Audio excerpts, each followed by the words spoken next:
Group 1 aspirants కోసం టీశాట్ నిర్వహిస్తున్నటువంటి కార్యక్రమానికి స్వాగతం. ఈ వీడియోలో మనము సైన్స్ అండ్ టెక్నాలజీ పాఠ్యాంశాలలో భాగంగా computers ICT basics in computers అనేటటువంటి టాపిక్కి సంబంధించి ఎవల్యూషన్ ఆఫ్ కంప్యూటర్స్ అంటే కంప్యూటర్ల యొక్క విప్లవము, దీన్నే మనము కంప్యూటర్ల యొక్క పరిణామ క్రమం అనే క్వశ్చన్గా కూడా మనం చూడవచ్చు.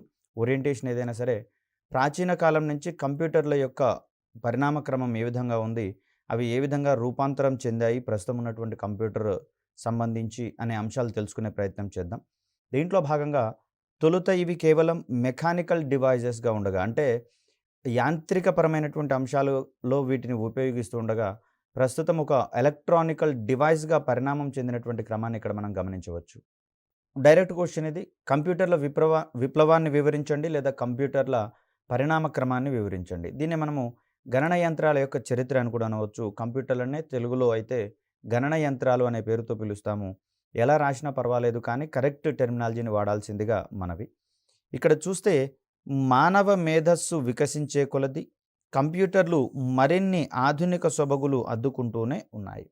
అంటే ఇక్కడ మానవ మేధో వికాసం పెరుగుతున్న కొద్దీ మానవుని యొక్క అవసరాలు పెరగడం అనేది జరిగింది.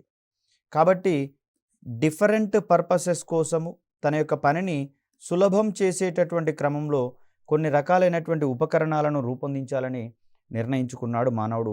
మరి ఆ క్రమంలో కొన్ని రకాలైనటువంటి గణనలను తనకన్నా వేగంగా చేయగల, అదేవిధంగా ఖచ్చితత్వంతో చేయగల యంత్రాల యొక్క ఆవిష్కరణ కోసం ప్రధానంగా దృష్టి సారించడం జరిగింది. ఆ క్రమంలో మనకు అందినటువంటి ఆవిష్కరణలుగా మనకి ఇక్కడ గణనయంత్రాలు అనేవి కనిపిస్తూ ఉంటాయి. తొలినాళ్ళలో ఇవి మెకానికల్ డివైజెస్గా మాత్రమే ఉన్నాయి. పరిణామ క్రమంలో ఇవి ఎలక్ట్రానిక్ డివైజెస్గా మారినటువంటి క్రమాన్ని మనం ఇక్కడ గమనించవచ్చు.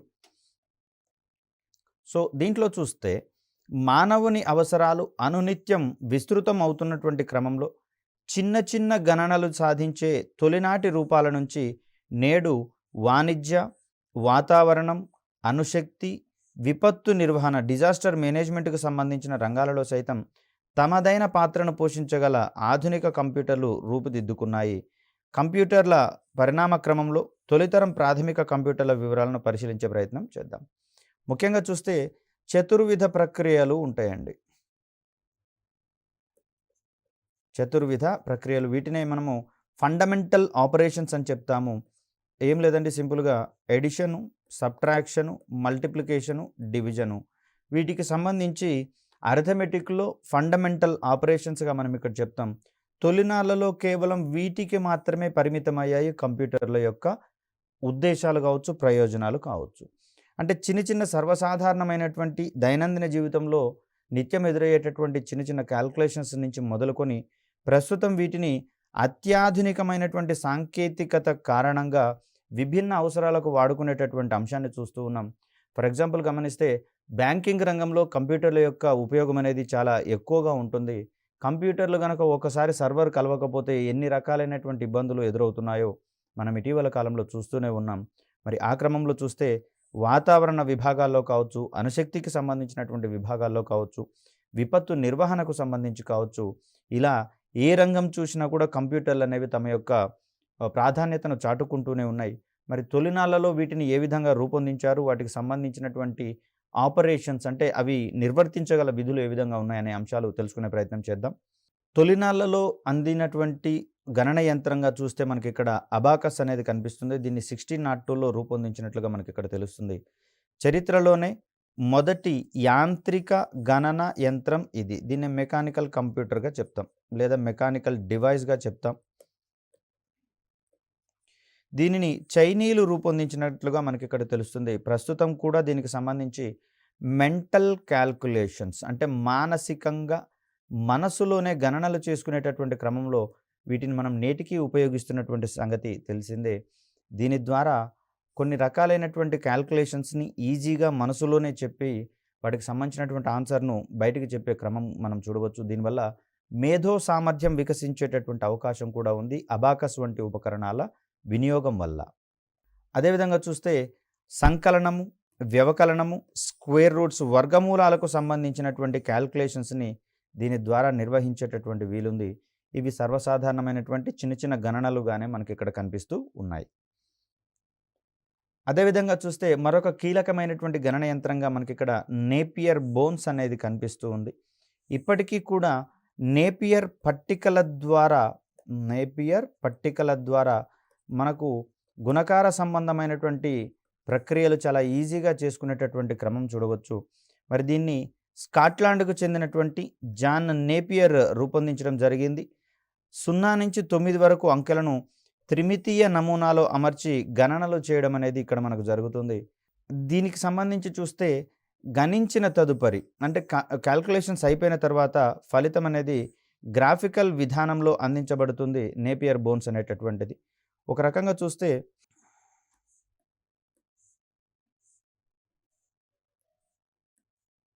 ఫర్ సపోజ్ ఇది సెకండ్ టేబుల్కి సంబంధించినటువంటి అంశం అనుకుంటే ఇక్కడ 2 1 జా 2 దీన్ని 2 మరియు 0 అంటే ఇక్కడ 1ల స్థానంలో 2 10ల స్థానంలో 0 అని రాస్తాము. 2 2 జా 4 2 3 జా 6. సో ఈ విధమైనటువంటి రిప్రజెంటేషన్ ఉంటుంది. అదేవిధంగా 5కి సంబంధించి చూస్తే ఇక్కడ మనకు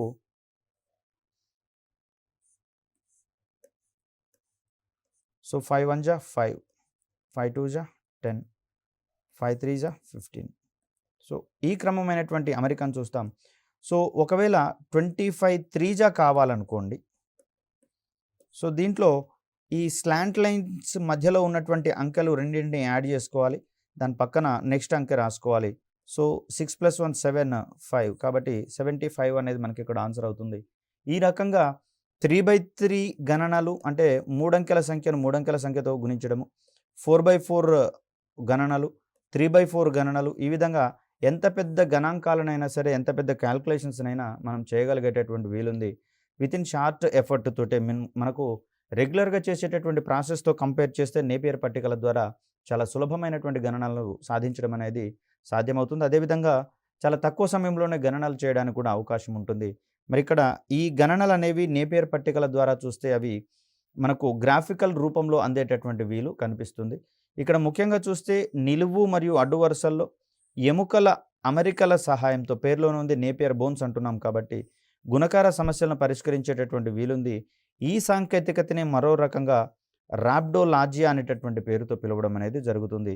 రాబ్డోలాజియా సాంకేతికత ఆధారంగా పనిచేసేటటువంటి గణన యంత్రం ఏది అంటే దానికి సంబంధించినటువంటి ఆన్సర్గా మనము నేపియర్ బోన్స్ అనేటటువంటి పేరుని సజెస్ట్ చేయాల్సి వస్తుంది. మరొక ముఖ్యమైనటువంటి ఆవిష్కరణగా మనకి ఇక్కడ పాస్కలైన్ అనేటటువంటి గణన యంత్రం కనిపిస్తూ ఉంది. దీనిని 1642లో ఆవిష్కరించడం జరిగింది. దీర్ఘ ఘనాకృతిలోని పెట్టెలో ద్రవాల పీడనం ఆధారంగా అమర్చిన 8 చట్రాల సహాయంతో ఇక్కడ మనం సంకలన వ్యవకలన ప్రక్రియలు చేయడానికి అవకాశం ఉంటుంది. తొలినాళ్లలో వాడినటువంటి కంప్యూటర్లను కానివ్వండి, గణన యంత్రాలను కానివ్వండి, సంక్లిష్టమైనటువంటి ప్రక్రియలను చేపట్టడానికి కాకుండా సాధారణమైనటువంటి ఆపరేషన్స్ కోసం మనం చేయడం జరిగింది. సో ఇక్కడ ఏ వ్యక్తికైతే గణనలను అధికంగా చేయాల్సినటువంటి అవసరం ఉంటుందో వారికి డివైసెస్ అనేవి అధిక ఉపయుక్తంగా ఉన్నట్లుగా కనిపిస్తుంది. కొన్ని చిన్న చిన్న క్యాల్కులేషన్స్కి అవసరం లేదు కానివ్వండి, ఎక్కువ మొత్తంలో గణనాలు చేయాల్సినటువంటి క్రమంలో, ఒకే రకమైనటువంటి గణనలు చేయాల్సినటువంటి క్రమంలో వీటిని రూపొందించుకున్నట్లుగా మనకు చరిత్రను కనుక పరిశీలిస్తే తెలుస్తూ ఉంది. పాస్కలైన్కి సంబంధించి చూస్తే దీనిని ఫ్రాన్స్కు చెందినటువంటి బ్లైసీ పాస్కల్ ఆవిష్కరించడం జరిగింది. దీనిని స్థాన విలువల ఆధారంగా గణించగల మొదటి యాంత్రిక సంకలన యంత్రంగా మనం ఇక్కడ చెప్తాము. సో ఇవి స్థాన విలువల సహాయంతో అంటే క్యాల్కులేషన్స్ చేయడం అనేది ఇక్కడ ప్రధానంగా కనిపిస్తూ ఉంది. దీన్ని రూపొందించినటువంటి శాస్త్రవేత్తగా మనకి ఇక్కడ బ్లైసీ పాస్కల్ అనే వ్యక్తి కనిపిస్తూ ఉన్నాడు. సో మరొక గణన యంత్రాన్ని కనుక మనం గమనిస్తే అనలిటికల్ ఇంజిన్ అనేటటువంటిది మనకి ఇక్కడ కనిపిస్తుంది. దీనిని 1837లో ఇన్వెంట్ చేయడం జరిగింది. మొట్టమొదటిసారిగా సాధారణ అవసరాల కోసం రూపుదిద్దుకున్నటువంటి గణన యంత్రంగా మనకి ఇక్కడ కనిపిస్తుంది. దీన్ని లండన్కు చెందినటువంటి చార్లెస్ బ్యాబేజ్ అనేటటువంటి శాస్త్రవేత్త దీన్ని రూపొందించడం అనేది జరిగింది. ఇది సాధారణ అవసరాల కోసం రూపొందించినటువంటి ఒక గణన యంత్రంగా మనం ఇక్కడ దీన్ని చూస్తూ ఉన్నాం. సో ఇక్కడ ఒక ప్రత్యేకత ఏంటి అంటే సంఖ్యలను సంజ్ఞ మరియు సైన్ అనగా పరిమాణం ఆధారంగా ప్రాతినిధ్యపరచగలిగేటటువంటి డెసిమల్ యంత్రంగా దీన్ని మనం ఇక్కడ చూడవచ్చు. ఫర్ సపోజ్ చూసినట్లయితే -6లో 6 అనేది పరిమాణాన్ని తెలియజేస్తుంది. ఇక్కడ మైనస్ అనేది లోటును తెలిసేటటువంటి ఒక అంశంగా మనం ఇక్కడ చూడవచ్చు. సో, -6 యొక్క ఉద్దేశ్యం ఏంటి అంటే మనం -6 పాయింట్లు వెనుకబడి ఉన్నట్లుగా మనం ఇక్కడ గమనించవచ్చు.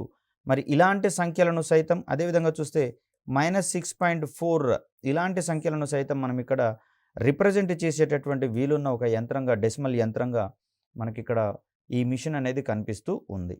Analytical engine. దీంట్లో చూస్తే ప్రధానంగా బ్యారెల్స్ అనేటటువంటి పెగ్స్ రూపంలో ప్రోగ్రామ్‌ను అందించడం అనేది జరుగుతుంది. సో, ఇక్కడ దీనికి ఉన్నటువంటి ప్రాధాన్యత దృష్ట్యా, విశేషమైనటువంటి ఉపయోగాల దృష్ట్యా ఈ అనలిటికల్ ఇంజిన్ ఆవిష్కరించినటువంటి బ్యాబేజ్‌ని గణన యంత్రాల పితామహునిగా పేర్కొంటాము. ఫాదర్ ఆఫ్ కంప్యూటర్స్‌గా మనం ఇక్కడ తనని చూడాల్సి వస్తుంది. ఇక్కడ ఈ క్వెషన్స్‌కి సంబంధించి స్ట్రాటజీని గనక మనం గమనిస్తే దీంట్లో స్టేట్మెంట్ రిలేటెడ్ క్వెషన్ కూడా వచ్చేందుకు అవకాశం ఉందండి. అంటే ఏ అంశం పట్లనైతే దానికి సంబంధించి ఒక 4, 5 అంశాలు కీలకంగా పరిగణించబడతాయో అక్కడ స్టేట్మెంట్ రిలేటెడ్ క్వెషన్ వచ్చేందుకు అవకాశం ఉంది. అంటే క్రింది వానిలో సరి అయినవేవి లేదా సరికానివేవి అనే ఓరియంటేషన్‌లో క్వెషన్ ఎక్స్‌పెక్ట్ చేయవచ్చు. అదేవిధంగా చూస్తే ఇక్కడ ఉన్నటువంటి టాపిక్స్ యొక్క పరిధి దృష్ట్యా మ్యాచింగ్ టైప్ ఆఫ్ క్వెషన్స్ కూడా వచ్చేందుకు అవకాశం ఉంది. అదేవిధంగా చూస్తే క్రింది వానిలో సరిగా జతపరచబడని అంశాన్ని గుర్తించండి లేదా జాబితాను గుర్తించండి అనే ఓరియంటేషన్‌లో సైతం క్వెషన్ వచ్చేందుకు అవకాశం ఉంది కాబట్టి ఇక్కడ ఈ ప్రశ్న అనేది ఖచ్చితంగా ప్రిలిమ్స్‌లో కూడా మార్కులు తెచ్చేటటువంటి ఒక అంశంగా కనిపిస్తూ ఉంది. మరొక ఆవిష్కరణగా మనకిక్కడ టాబ్యులేటింగ్ మిషన్ అనేది కనిపిస్తుంది. దీనిని సర్వే అవసరాల కోసం తయారు చేసినట్లుగా మనకు కనిపిస్తూ ఉంది. ఈ రకమైనటువంటి మిషన్ టాబ్యులేటింగ్ మిషన్ 1890లో ఇన్వెంట్ చేయడం జరిగింది. దీనిని అమెరికాకు చెందినటువంటి హెర్మన్ హోలరిత్ ఆవిష్కరించడం జరిగింది. తననే ఐబీఎం సంస్థ యొక్క వ్యవస్థాపకునిగా ఫౌండర్‌గా మనం ఇక్కడ పేర్కొంటూ ఉంటాం. తను స్థాపించిన సంస్థ కాలక్రమంలో ఐబీఎంగా పరిణామక్రమం చెందింది అనేది గుర్తుంచుకోవాలి. ఇక్కడ టాబ్యులేటింగ్ మిషన్‌కి దత్తాంశాన్ని అందించడానికి, డేటాను అందించడానికి గాను పంచ్డ్ కార్డ్స్‌ని ఉపయోగించడం అనేది జరిగింది. అంటే మనకు కావాల్సినటువంటి లెటర్ మీద పంచ్ చేసి సంబంధిత కార్డుని మిషన్‌కు అందజేస్తే ఆ పంచుల ఆధారంగా అవి లెటర్స్ మొత్తాన్ని కానివ్వండి, అంకెల మొత్తాన్ని కానివ్వండి ఒక దగ్గర చేకూర్చుకొని తనకు అర్థమయ్యేటటువంటి యంత్ర భాషలోకి మార్చుకునేటటువంటి క్రమాన్ని మనం ఇక్కడ చూస్తాం. సో, ఈ మిషన్‌లో ఇన్పుట్ డివైస్‌గా లేదా ఇన్పుట్ ఇచ్చేటందుకు గాను పంచ్డ్ కార్డ్స్ వాడినట్లుగా మనం ఇక్కడ గమనించవచ్చు. మరికొన్ని అంశాలను గనక గమనిస్తే 1890లో నిర్వహించినటువంటి జనాభా లెక్కలను ప్రాసెస్ చేసేటందుకు దీనిని రూపొందించడం జరిగింది. దీని యొక్క మరో ప్రత్యేకత ఏంటంటే మొట్టమొదటి ఎలక్ట్రో మెకానికల్ యంత్రంగా మిషన్‌గా దీనిని మనం పరిగణిస్తూ ఉన్నాము. సో, ఇది జనాభా లెక్కల కోసం రూపొందించబడింది. అదేవిధంగా హెర్మన్ హోలరిత్ అనేటటువంటి శాస్త్రవేత్త దీనిని రూపొందించడం అనేది జరిగింది. మరొక కోణంలో చూస్తే ఇది మొట్టమొదటి ఎలక్ట్రో మెకానికల్ యంత్రంగా మనకి ఇక్కడ కనిపిస్తూ ఉంది. Electronic discrete variable automatic computer, దీన్ని సింపుల్‌గా ఎడ్వాక్ అనేటటువంటి పేరుతో పిలుస్తాం. దీనిని తొలితరం ఎలక్ట్రానిక్ గణన యంత్రాలలో ఒకటిగా మనం ఇక్కడ చెప్తాం. అంతక్రితం వచ్చినటువంటి వాటిలలో స్వల్ప స్థాయి గణనలు చేసేటటువంటి మెకానికల్ డివైసెస్ కాగా ఇక్కడ వీటి రాకతో గణన యంత్రాలు అనేవి ఎలక్ట్రానిక్ రూపాన్ని సంతరించుకున్నటువంటి సంగతి మనం ఇక్కడ గమనిస్తూ ఉన్నాం. దీనిని జీరోస్ అండ్ వన్స్ యొక్క సిగ్నల్ల ఆధారంగా ఇవి పనిచేయగలిగేటటువంటి ఎలక్ట్రానిక్ పల్సెస్ ఆధారంగా పనిచేసేటటువంటి యంత్రాలుగా మనకి ఇక్కడ కనిపిస్తున్నాయి. దీనిని జాన్ మాచ్లీ మరియు జేపీ ఎకార్ట్ అనేటటువంటి ఇద్దరు శాస్త్రవేత్తలు ఆగస్టు 1944లో దీనిని అభివృద్ధి పరిచేటటువంటి నమూనాను ఆవిష్కరించడం అనేది జరిగింది. కాకపోతే ఇక్కడ కేవలం నమూనా మాత్రమే ఆవిష్కరించబడింది, యంత్రం కాదు. సో, జాన్ వాన్ న్యూమన్ ప్రతిపాదించినటువంటి ఆర్కిటెక్చర్, దీన్నే మనం వాన్ న్యూమన్ ఆర్కిటెక్చర్ అంటాము. గణన యంత్రాలకు సంబంధించి అత్యంత కీలకమైనటువంటి ఒక నిర్మాణ క్రమాన్ని ఇది మనకు అందిస్తూ ఉంది. సో, దీని ఆధారంగా ఈ మిషన్ తయారు చేయబడినట్లుగా మనకి ఇక్కడ కనిపిస్తూ ఉంది. అదేవిధంగా చూస్తే ఈ ఆర్కిటెక్చర్ ఆధారంగా అంటే వాన్ న్యూమన్ ఆర్కిటెక్చర్ ఆధారంగా గణన యంత్రాలలో దత్తాంశం వలనే ప్రోగ్రాంలను కూడా నిల్వ చేయగల గణన యంత్రాలను అభివృద్ధి చేయడం అనేది సాధ్యమవుతుంది. ఇక్కడ ఇంత క్రితమే మనం చెప్పుకున్నాం, దత్తాంశాన్ని కావచ్చు, సమాచారాన్ని కావచ్చు మనం కంప్యూటర్లలో నిక్షిప్తం చేసేటటువంటి వీలుంది కదా. ఈ రెండింటి మాదిరిగానే ప్రోగ్రామ్స్ అంటే సెట్ ఆఫ్ ఇన్స్ట్రక్షన్స్గా మనం చెప్పుకున్నాం. ఈ ప్రోగ్రామ్స్ని సైతం నిల్వ చేయగలిగేటటువంటి గణన యంత్రాలు ఈ వాన్ న్యూమన్ ఆర్కిటెక్చర్ ఆధారంగా రూపొందుతున్నటువంటి క్రమాన్ని ఇక్కడ మనం చూడవచ్చు. అదేవిధంగా చూస్తే దీనిని 1944లోనే అభివృద్ధి పరచాలని చెప్పేసి అని అనుకున్నా కూడా అనుమతులు కూడా అక్కడ రావడం జరిగింది. కానీ ఇది చివరి రూపం దాల్చే సమయానికి ఒక 5 సంవత్సరాల కాలం ముగిసిపోయినట్లుగా మనకి ఇక్కడ కనిపిస్తుంది. 1949 నాటికి గాను ఇది కార్యరూపం దాల్చినటువంటి క్రమాన్ని మనం ఇక్కడ గమనించవచ్చు ఎడ్ వ్యాక్కి సంబంధించి. అదేవిధంగా చూస్తే మరొక ఆవిష్కరణగా మనకి ఇక్కడ ఎనియాక్ అనేటటువంటి కంప్యూటర్ కనిపిస్తుంది. Electronic numerical integrator and calculator అనేటటువంటి దీని యొక్క అబ్రివేషన్గా చూస్తూ ఉంటాం. ఇక్కడ అబ్రివేషన్స్కి సంబంధించి కూడా డైరెక్ట్ క్వశ్చన్ వచ్చే అవకాశం ఉంది, లేదా క్రింది వానిలో సరిగా జతపరచనిది ఏది అనే ఓరియంటేషన్లో కూడా క్వశ్చన్ రావచ్చు. దీనిని కూడా అమెరికాకు చెందినటువంటి జేపీ ఎకార్ట్ మరియు జాన్ మార్చ్లీ 1946లో అభివృద్ధి పరచడం అనేది జరిగింది. అంత క్రితం ఉన్నటువంటి మిషన్ని 1944లో ఆమోదం తెలపగా 1949 నాటికి అది కార్యరూపం దాల్చినట్టుగా కనిపిస్తుంది. ఇక్కడ ఎనియాక్కు సంబంధించి చూస్తే ఇది 1946లో అభివృద్ధి పరిచినట్లుగా మనకు కనిపిస్తుంది. దీంట్లో 20 వరకు అక్యుములేటర్స్ని ఉపయోగించడం అనేది జరిగింది. డేటా హ్యాండ్లింగ్ చేసేటటువంటి క్రమంలో కంప్యూటర్లో పొందుపరిచినటువంటి ఒక తాత్కాలిక మెమరీ ఉపకరణంగా మనకి ఇక్కడ అక్యుములేటర్స్ అనేవి కనిపిస్తూ ఉంటాయి. మరి దీనికి సంబంధించినటువంటి అంశాలను గమనిస్తే and accumulator is a type of register. Register అనేది ఒక చిన్న మెమరీ యూనిట్గా కనిపిస్తుంది. ఇంక్లూడెడ్ ఇన్ సిపియు, ఇది సిపియులో ఉండేటటువంటి ఒక మెమరీ విభాగంగా కనిపిస్తుంది. It acts as a temporary storage location which holds and intermediate value in mathematical and logical calculations. అంటే గణిత సంబంధమైన మరియు తార్కిక సంబంధమైనటువంటి ప్రక్రియలు చేసేటప్పుడు అంటే మ్యాథమెటికల్ అండ్ లాజికల్ ఆపరేషన్స్ అంటాం. For suppose is A is greater than B అంటే ఏబీలను రెండింటిని సరిపోల్చాలి.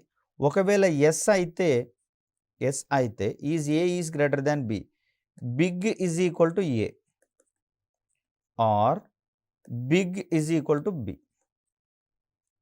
అంటే ఇక్కడ ఏం జరుగుతుంది, రెండు సంఖ్యలను ఇచ్చినప్పుడు దీంట్లో ఏ అనే నెంబర్ స్థానంలో 4 ఇచ్చాము, బి అనే స్థానంలో 3 ఇచ్చాము, 3 అనే నెంబర్ని ఇచ్చాము. సో ఇక్కడ ఏ ఈజ్ గ్రేటర్ దాన్ బి దీన్ని చెక్ చేసుకుంటున్నాము. సో అవునా కరెక్టా కాదా అనేది ఒకసారి చెక్ చేసుకోండి. అవును అన్నట్లయితే బిగ్ అనేటటువంటి ఒక వేరియబుల్ అంటాం వీటిని. ఈ వేరియబుల్లోకి ఏ యొక్క విలువను స్టోర్ చేస్తాం. ఇనిషియల్గా బిగ్ అనేటటువంటి ఈ వేరియబుల్లో ఎటువంటి వాల్యూ లేదు. బట్ ఇప్పుడు 4 అనేటటువంటి వాల్యూ ఇక్కడికి రావడం జరిగింది. ఒకవేళ ఇది కనుక తప్పైంది అనుకుందాము, అప్పుడు బిగ్ అనేటటువంటి ఈ వేరియబుల్లో బి యొక్క వాల్యూ అనేది వచ్చి చేరుతుంది. అంటే ఈ విధంగా బిగ్ అనేటటువంటి దాని యొక్క విలువ మనకు క్యాల్కులేషన్స్ని ఆధారంగా అంటే లాజికల్ కంపారిజన్ని ఆధారంగా చేసుకొని మారుతున్నటువంటి పరిస్థితులలో ఇక్కడ బిగ్ యొక్క మారేటటువంటి ఈ విలువలను మనము ఇంటర్మీడియట్ వాల్యూస్ అంటాం, మధ్యంతర విలువలుగా చెప్తాం. సో ఈ విధమైనటువంటి మధ్యంతర విలువలన్నీ కూడా మనకు ఈ లాజికల్ స్టోరేజ్గా పరిగణించబడేటటువంటి రిజిస్టర్లో అవి నిక్షిప్తం చేయబడతాయి. దీన్నే మనము టెంపరరీ స్టోరేజ్ లొకేషన్గా చెప్తూ ఉన్నాం. అంటే ఇవి పర్మనెంట్ సొల్యూషన్ కాదు, తాత్కాలికమైనటువంటి నిల్వ సాధనంగా మనం ఇక్కడ చెప్తాం. అంటే దాని అర్థము ఈ ప్రోగ్రామ్ ఎగ్జిక్యూషన్ అయిపోయిన తర్వాత దాంట్లో ఉండే వాల్యూస్ అన్నీ కూడా డిలీట్ కాబడతాయి, ఎరేజ్ చేయబడతాయి. అదేవిధంగా చూస్తే intermediate results of an operation are progressively return to the accumulator overwriting the previous value. ఒకవేళ మరొక క్యాల్కులేషన్ చేసి దాంట్లో మరొక ఇంటర్మీడియట్ వాల్యూ కనుక వస్తే అంత క్రితం ఉన్నటువంటి వాల్యూ స్థానంలో దీన్ని ఓవర్ రిటర్న్ చేయబడుతుంది, పునర్లిఖించబడుతుంది, లేదా అందులో ఉన్నటువంటి వాల్యూ అనేది ఎరేజ్ అయిపోయిన తర్వాత ఈ వాల్యూ అనేది అందులో నిక్షిప్తం కావడం జరుగుతుంది. సో ఇక్కడ ఎనియాక్కి సంబంధించి చూస్తే ఇది మొదటి ఎలక్ట్రానిక్ డిజిటల్ కంప్యూటర్గా మనకి ఇక్కడ కనిపిస్తుంది. ఇక్కడ కంప్యూటర్లు డిజిటలీకరించబడినటువంటి అంశాలుగా చూస్తాం. దీనిని వాతావరణ అంచనాలు, అణుశక్తి వంటి శాస్త్రీయ అవసరాల కోసం రూపొందించినట్లుగా మనకి ఇక్కడ ఈ రకమైనటువంటి కంప్యూటర్ అనేది కనిపిస్తూ ఉంది. మరొక గణన యంత్రంగా మనకి ఇక్కడ ఎడ్సాక్ అనేది కనిపిస్తూ ఉంది. దీన్నే మనము ఎలక్ట్రానిక్ డిలే స్టోరేజ్ ఆటోమేటిక్ క్యాలిక్యులేటర్గా చెప్తాం. ఇది కూడా జాన్ వాన్ న్యూమన్ ప్రేరణతోటే తయారు చేయబడినటువంటి ఒక డివైస్గా మనకి ఇక్కడ కనిపిస్తూ ఉంది. ఇక్కడ జాన్ వాన్ న్యూమన్ ప్రేరణతో మౌరిస్ విల్కిస్ రూపొందించినటువంటి ఒక గణన యంత్రంగా మనకి ఇక్కడ ఎడ్సాక్ అనేది కనిపిస్తూ ఉంది. దీనిని ప్రపంచపు మొట్టమొదటి స్టోర్డ్ ప్రోగ్రామ్ కంప్యూటర్గా దీన్ని మనం ఇక్కడ పరిగణిస్తూ ఉంటాం. దీంట్లో కూడా ప్రోగ్రామింగ్ని కూడా స్టోర్ చేసేటటువంటి అవకాశం ఉన్న ఒక గణన యంత్రంగా మనకి ఇక్కడ ఇది కనిపిస్తూ ఉంది. సో దీంట్లో మెమరీ కోసం మెర్క్యూరీ డిలే లైన్స్ని పొందుపరచడం జరిగింది, అంటే సమాచార నిల్వ కోసం. అదేవిధంగా తార్కిక ప్రక్రియల సాధనకు, దట్ మీన్స్ లాజికల్ ఆపరేషన్స్ కోసము శూన్య నాళికలను వాడడం జరిగింది. శూన్య నాళికలు అనేవి ఒక ప్రత్యేకమైనటువంటి ఎలక్ట్రానిక్ డివైజెస్గా కనిపిస్తూ ఉంటాయి.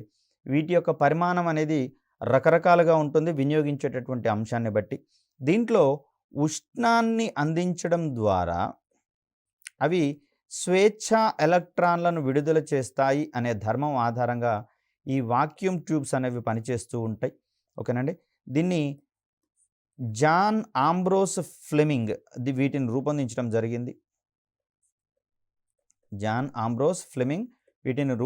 జరిగింది. వీటికి ఉష్ణాన్ని అందించినప్పుడు అక్కడ ఉన్నటువంటి ఎలక్ట్రోడ్లు ఫ్రీ ఎలక్ట్రాన్లను విడుదల చేస్తాయి. కాబట్టి ఈ రకమైనటువంటి కాన్సెప్ట్స్ని మనము థర్మియానిక్ ఎమిషన్ అంటాం.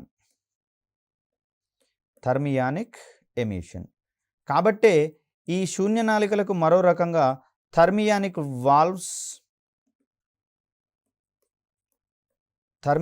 వాల్వ్స్ లేకపోతే వీటిని థర్మియానిక్ ట్యూబ్స్ అనేటటువంటి పేరుతో కూడా మనం ఇక్కడ పిలుస్తాం. కమ్యూనికేషన్ రంగంలో తొలినాళ్ళలో వచ్చినటువంటి ఆవిష్కరణగా ఇక్కడ మనం చెప్తాం. ఇది మనకు 3 రకాలైనటువంటి కార్యక్రమాలు చేస్తుందండి. దీంట్లో మొదటగా యాంప్లిఫైయర్గా పనిచేస్తుంది. అంటే వీక్ పల్సెస్ లేదా వీక్ సిగ్నల్స్ ఏమైనా వస్తే వాటిని స్ట్రెంథెన్ చేస్తుంది, అంటే వాటిని యాంప్లిఫై చేస్తుంది, వర్ధనం చేస్తుంది అంటాం. మరొక రకంగా ఇది రెక్టిఫైయర్గా పనిచేస్తుంది. అంటే ఏసీ విద్యుత్తుని డీసీ విద్యుత్తుగా మార్చే ఏకాంతర విద్యుత్తుని ఏకముఖ విద్యుత్తుగా మార్చేటటువంటి ప్రయత్నం చేస్తుంది. దీన్ని మనం రెక్టిఫైయర్ అంటాం. అదేవిధంగా చూస్తే రేడియో ఫ్రీక్వెన్సీ సిగ్నల్స్ని ఇది ఆవిష్కరించేటటువంటి ఉపకరణంగా కూడా మనకి ఇక్కడ కనిపిస్తుంది శూన్య నాళికలకు సంబంధించి. వీటి సహాయంతో ఎలక్ట్రానిక్స్ రంగం అనేది మరింత అభివృద్ధి చెందినట్లుగా మనం ఇక్కడ గమనించవచ్చు. మరో రకంగా చూస్తే శూన్య నాళికల యొక్క ఆవిష్కరణతో కంప్యూటర్లు, గణన యంత్రాల యొక్క పరిమాణం అనేది చాలా ఎక్కువగా పెరిగిపోవడం జరిగింది. కాకపోతే వీటి యొక్క లైఫ్ టైం చాలా తక్కువ అండి. శూన్య నాళికల యొక్క లైఫ్ టైం అనేది చాలా తక్కువ. సో ఇవి తక్కువ అయినా కూడా ఇది సమర్థవంతంగా పనిచేసేటటువంటి ఒక డివైస్గా మనకి ఇక్కడ కనిపిస్తుంది. దీంట్లో ఏం లేదు, ఒక గాజుతో తయారు చేసినటువంటి ఒక కంటైనర్లో ఎలక్ట్రోడ్స్ని అమర్చి ఆ ఎలక్ట్రోడ్స్ మధ్య శూన్యాన్ని కల్పిస్తారు. అంటే అందులో ఉన్నటువంటి గాలిని తోడివేయడం అనేది జరుగుతుంది. ఆ శూన్యంలో ఉన్నటువంటి ఎలక్ట్రోడ్లకు గనక ఉష్ణాన్ని అందజేసినట్లయితే అవి స్వేచ్ఛా ఎలక్ట్రాన్లను విడుదల చేసేటటువంటి ధర్మాన్ని ప్రదర్శిస్తూ ఉంటాయి. కనుకనే అంత క్రితం ఉన్నటువంటి తొలి రోజులలో రేడియో రంగంలోను, రేడియో ప్రసారాలలోను, అదేవిధంగా చూస్తే టీవీకి సంబంధించినటువంటి కమ్యూనికేషన్ ప్రసారాలలో కావచ్చు, ఇక్కడ కంప్యూటర్లకు సంబంధించినటువంటి ఏర్పాట్లో కావచ్చు, ఈ శూన్య నాళికలను అధికంగా పనిచేసినటువంటి క్రమాన్ని మనం ఇక్కడ చూడవచ్చు. ఇవి ఎక్కువగా ఉపయోగించాల్సి రావడంతో అక్కడ గణన యంత్రాల యొక్క పరిమాణం అనేది చాలా పెద్దగా ఉండిపోవడం అనేది జరిగింది. ఎప్పుడైతే శూన్య నాళికలను సెమీకండక్టర్స్ రాకతో వీటిని లిమిటేషన్ చేయడం అనేది జరిగింది. అంటే అర్ధవాహకాలను కనుగొన్న తర్వాత సిలికాన్ మరియు జెర్మేనియంలకు సంబంధించి వీటిని మనము అర్ధవాహకాలుగా చెప్పుకుంటూ ఉన్నాం కదా.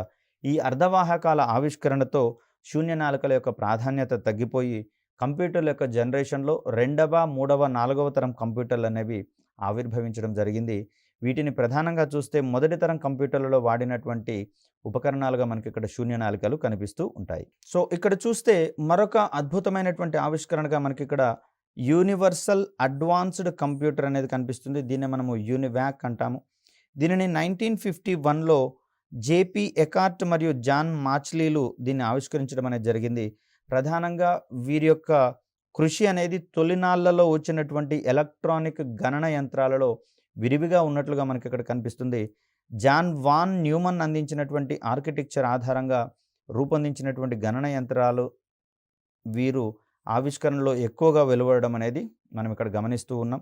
సో, ఇక్కడ కంప్యూటర్లకు సంబంధించి చూస్తే అబ్రివేషన్‌తో పాటుగా ఏ రకమైనటువంటి కంప్యూటర్‌ని ఏ సంవత్సరంలో అక్కడ ఆవిష్కరించడం జరిగిందనే అంశాలు కూడా మనం చాలా కీలకంగా భావించాల్సి వస్తుంది. సో, ఈ క్రమంలో మనము యూనివాక్‌కి సంబంధించినటువంటి అంశాలు చూస్తూ ఉన్నాం. మొదటి సాధారణ అవసరాలకై వినియోగించినటువంటి ఎలక్ట్రానిక్ కంప్యూటర్‌గా మనకిక్కడ ఇది కనిపిస్తుంది. దీంట్లో సమాచార నిల్వ కోసం మ్యాగ్నెటిక్ టేపులను వినియోగించడం అనేది మనం ఇక్కడ చూస్తూ ఉన్నాం. ఇక్కడ సమాచారాన్ని ప్రస్తుతం ఉన్నటువంటి తరుణంలో చూస్తే, అప్పట్లో అయితే సమాచార నిల్వ కోసం వాడేటటువంటి స్టోరేజ్ డివైస్‌ని కలెక్ట్ చేసుకోవడం చాలా ఖర్చుతో కూడుకున్నటువంటి విషయంగా ఉండేది. కాబట్టే రకరకాలైనటువంటి ఆవిష్కరణలు అక్కడ చేపట్టడం అనేది జరిగింది. ఇక్కడ మ్యాగ్నెటిక్ టేబుల్‌కి సంబంధించి చూస్తే, మన సమాచారం అనేది లేదా డేటా అనేది అక్కడ ఎలక్ట్రిక్ పల్సెస్‌గా మార్చబడతాయి. ఎలక్ట్రిక్ పల్సెస్‌గా మార్చబడతాయి. ఈ ఎలక్ట్రిక్ పల్సెస్ అన్నీ కూడా నిక్షిప్తం చేసేటటువంటి క్రమంలో, అంటే నిల్వ చేసేటటువంటి క్రమంలో అమర్చినటువంటి మ్యాగ్నెటిక్ టేపుల మీద పొందుపరచడం జరుగుతుంది. మ్యాగ్నెటిక్ టేప్స్ మీద ఈ సమాచారం అనేది పొందుపరచడం జరుగుతుంది. దీనిని హెడర్ వంటి ఒక ప్రత్యేకమైనటువంటి పరికరం ద్వారా ఈ మ్యాగ్నెటిక్ టేప్స్ మీద కదిలింప చేసినప్పుడు వాటి మీద ఉన్నటువంటి ఈ ఎలక్ట్రానిక్ సంకేతాలను అది గ్రహించి సంబంధిత సమాచారాన్ని లేదా డేటాని పునర్ముద్రితం అనేది చేస్తూ ఉంది. సో, ఆ రకంగా మనకి ఇక్కడ స్టోరేజ్ డివైస్‌కి సంబంధించినటువంటి అంశాలు చూస్తూ ఉంటాం. మరో రకంగా చూస్తే స్టోరేజ్ డివైసెస్‌లో మనకు 2 రకాలైనటువంటి వర్గీకరణలు కనిపిస్తాయండి. దీన్నే మనము ప్రైమరీ స్టోరేజ్ డివైసెస్ అని, అదేవిధంగా సెకండరీ స్టోరేజ్‌కి సంబంధించి సెకండరీ స్టోరేజ్ డివైసెస్‌గా మనం ఇక్కడ చెప్తాం. ప్రైమరీ స్టోరేజ్ డివైసెస్ అన్నీ కూడా కంప్యూటర్‌లో ఇంటర్నల్‌గా ఉంటాయి. అంటే కంప్యూటర్‌లలోనే నిక్షిప్తం చేస్తాం కాబట్టి వీటిని అంతర్గత మెమరీ అంటాం.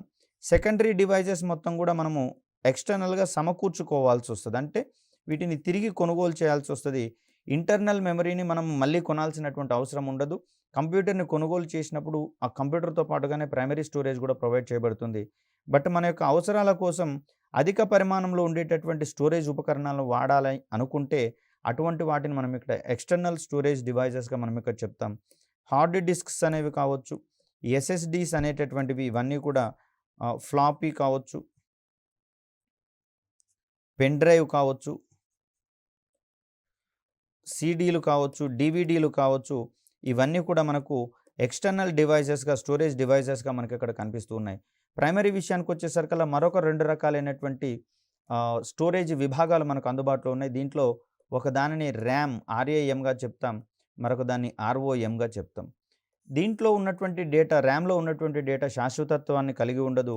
కేవలం రోమ్‌లో ఉన్నటువంటి డేటా మాత్రమే శాశ్వతత్వాన్ని కలిగి ఉంటుంది. అంటే పర్మనెంట్‌గా రోమ్‌లో ఉన్నటువంటి సమాచారం ఉండిపోతుండగా ర్యామ్‌లో ఉన్నటువంటి సమాచారము పర్మనెంట్‌గా ఉండదు. కాబట్టి దీన్ని వోలటైల్ మెమరీ డివైస్‌గా మనం ఇక్కడ చెప్తాం. ఇది ఆర్ఓఎంని నాన్ వోలటైల్ మెమరీ డివైస్‌గా మనం ఇక్కడ చెప్తాం. ర్యామ్‌లో ఉన్నటువంటి సమాచారం పర్మనెంట్‌గా ఉండిపోతుంది కాబట్టి దీంట్లో కంప్యూటర్ నిర్వహించడానికి కాను అవసరమైనటువంటి ఓఎస్ వంటి ప్రత్యేక సాఫ్ట్‌వేర్‌లను ఇందులో నిల్వ చేసి వాడాల్సి ఉంటుంది. అదేవిధంగా ర్యామ్‌కి సంబంధించి చూస్తే ఏదైనా ప్రోగ్రామ్‌ని ఎగ్జిక్యూట్ చేసేటప్పుడు వచ్చేటటువంటి విలువలన్నీ కూడా ర్యామ్‌లో ఉంటాయి. వన్స్ ఆ ప్రోగ్రామ్ ఎగ్జిక్యూషన్ అయిపోయిన తర్వాత మరొక ప్రోగ్రామ్‌ని టేకప్ చేసినా, లేకపోతే కంప్యూటర్‌ని స్విచ్ ఆఫ్ చేసినా, షట్ డౌన్ చేసినా, లేదా పవర్ సప్లై అనేది నిలిపివేయబడినా కూడా దీంట్లో ఉన్నటువంటి సమాచారం మొత్తం కూడా మనకు వానిష్ అయిపోయేటటువంటి అవకాశం ఉంది. ఎరేజ్ అయిపోయేటటువంటి అవకాశం ఉంది. కాబట్టి ఇక్కడ ర్యామ్‌ని మనము తాత్కాలిక మెమరీ సాధనంగా మనం ఇక్కడ చెప్తూ ఉన్నాం. ఆర్ఓఎంని శాశ్వతమైనటువంటి మెమరీ సాధనంగా చెప్తూ ఉన్నాం. ఈ విధంగా మనకు కంప్యూటర్లలో ఉండేటటువంటి ప్రాథమిక సమాచారం మొత్తం చాలా కీలకమైనది. ఇది తొలినాళ్లలో మెకానికల్ డివైజెస్ మాత్రమే కనిపిస్తూ ఉండగా, అది కూడా చూస్తే కేవలం సర్వసాధారణమైనటువంటి సంకలనము, వ్యవకలనము, గుణకారము మరియు డివిజన్‌కి సంబంధించి మరొక అడుగు ముందుకు వేసి స్క్వేర్ రూట్స్‌కి సంబంధించినటువంటి ఆపరేషన్స్ చేయడానికి ఉపయోగిస్తుండగా, నేడు మరెన్నో కాంప్లికేటెడ్ సెక్టార్స్‌లలో, అత్యంత సంక్లిష్టమైనటువంటి సెక్టార్స్‌లో సైతం వీటిని వినియోగించుకుంటూ ఉన్నాం. బ్యాంకింగ్ రంగానికి చూస్తే ఇక్కడ ఉండేటటువంటి డేటాబేస్‌ని నిర్వహించడం కోసం ఏకంగా ఒక ప్రత్యేకమైనటువంటి శాఖని ఆవిర్భవించడం జరిగింది. దాన్నే మనము బిగ్ డేటా అనలిటిక్స్ అనేటటువంటి ఒక ఎమర్జింగ్ టెక్నాలజీగా మనం ఇక్కడ చూస్తూ ఉన్నాం. మరి ఈ ఓరియంటేషన్‌లో కంప్యూటర్ల యొక్క పరిణామ క్రమం అనేది మానవ మేధస్సు వికసించే కొద్దీ, అదేవిధంగా చూస్తే మన అవసరాలు విస్తృతమవుతున్న కొలది వివిధ ప్రభుత్వ శాఖలు కావచ్చు, సామాజిక అవసరాల పరంగా కావచ్చు, మరిన్ని నూతన శాఖలు ఆవిర్భవిస్తున్నటువంటి క్రమంలో ప్రతి విభాగంలో కూడా కంప్యూటర్ల యొక్క ఉపయోగం అనేది ప్రాథమికంగా మనకు కనిపిస్తూ ఉంది. మరి ఈ క్రమంలో మనము కంప్యూటర్ల యొక్క జనరేషన్స్‌కి సంబంధించినటువంటి అంశాలను, అదేవిధంగా ఈ కంప్యూటర్లను అనుసంధానించేటటువంటి క్రమంలో ఏ విధమైనటువంటి మెకానిజమ్స్ మనం తీసుకొని రావడం జరుగుతుంది. ఇవన్నీ కూడా మనకు చాలా సర్వసాధారణమైనటువంటి క్వెషన్స్ కంప్యూటర్‌కి సంబంధించి, అదేవిధంగా అంతక్రితం చాలా సార్లు అడిగినటువంటి క్వెషన్స్ ఇప్పుడు ఈ విభాగం నుంచి ఖచ్చితంగా అడగగలిగే అవకాశం ఉన్నటువంటి క్వెషన్‌గా మనకి ఇక్కడ డిజిటల్ ఇండియా కార్యక్రమానికి సంబంధించినటువంటి అంశం చూస్తాం. డిజిటల్ ఇండియా విభాగం యొక్క 3 అంశాలు కొన్ని కీలకంగా ఉన్నాయి. అవి ఏమిటి? అదేవిధంగా మూల స్తంభాలుగా ఒక 9 అంశాలను మనం పేర్కొన్నాం. ఆ 9 అంశాలకు సంబంధించినటువంటి అంశాలను అయితేనేమో మీకు తెలిసిన 3 మూల స్తంభాల గురించి రాయండి అనే ఓరియంటేషన్‌లో క్వెషన్ రావచ్చు. లేదా స్పెసిఫిక్‌గా అడగడం ద్వారా వాటిని సంబంధించినటువంటి అంశాలను చర్చించండి అనే ఓరియంటేషన్‌లో కూడా క్వెషన్ వచ్చే అవకాశం ఉంది. కాబట్టి ఆ ఓరియంటేషన్‌లో మన యొక్క నెక్స్ట్ క్లాసులను తెలుసుకునే ప్రయత్నం చేద్దాం. మరొక చక్కటి వీడియోతో మిమ్మల్ని కలిసే ప్రయత్నం చేస్తాను. అప్పటి వరకు సెలవు. ధన్యవాదాలు.